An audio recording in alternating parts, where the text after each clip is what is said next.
Hey everyone, this is the Geekom X14 Pro, a super light and thin 14-inch machine. Let me show you how to open it for servicing. To get inside, undo the 9 Torx screws securing the bottom panel.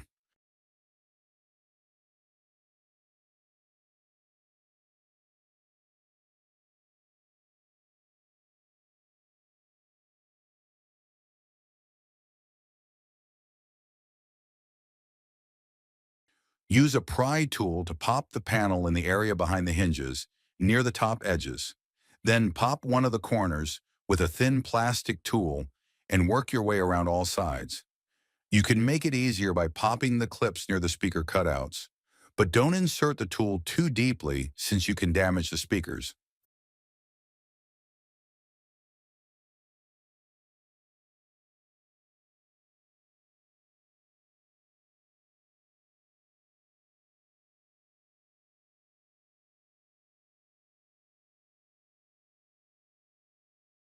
There's a tiny internal clip right in the center that's incredibly annoying, but don't rush and push too much because you can bend the metal plate.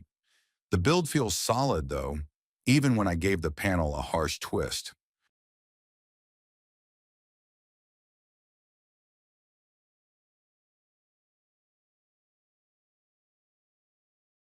When the metal bottom is flipped, we can see soft padding above the battery and a dust filter for the fan. To remove the 72 watt-hour battery, first disconnect the battery cable in the top right by pulling it down.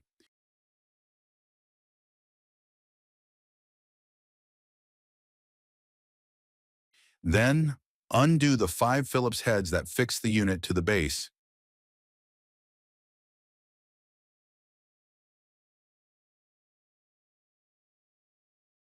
Carefully untangle the speaker cables around the upper side of the battery housing. The autonomous life is actually quite respectable, with its a bit above than 9 hours of 4K YouTube video playback. Pretty good result for a notebook with a high-res display and a 45-watt CPU.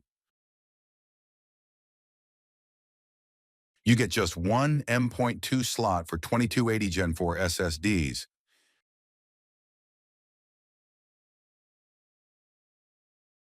The NVMe drive is additionally cooled by a long thermal pad from below.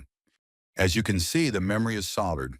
Still, 32 gigabytes of LPDDR5X RAM is a reasonable amount for daily or office work. The Wi-Fi 6E card isn't upgradable as well. Now let's have a look at the cooling. It's covered in a plastic film that has to be peeled off. I'm a bit impatient, so the cover didn't exactly survive my intervention intact.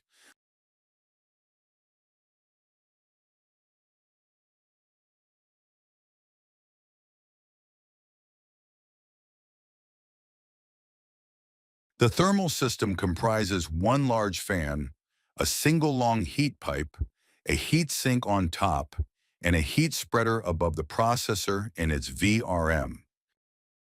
Let's detach the cooling. Start by unplugging the fan connector, peeling back the tape on the bottom right, and removing the 3 screws around the cable-dense housing. Carefully untangle those cables before lifting the fan out.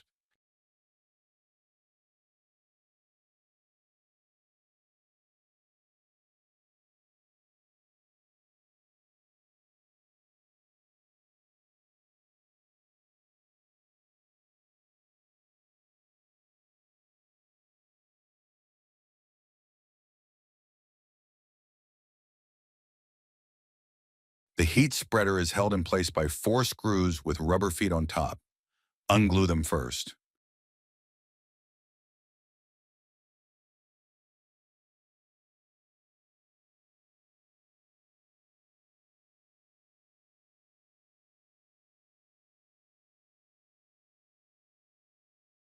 Pry the heat pipe close to the chip with a lever tool.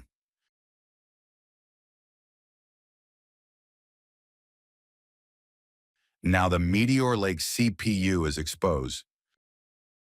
Check out our full review at techpowerup.com.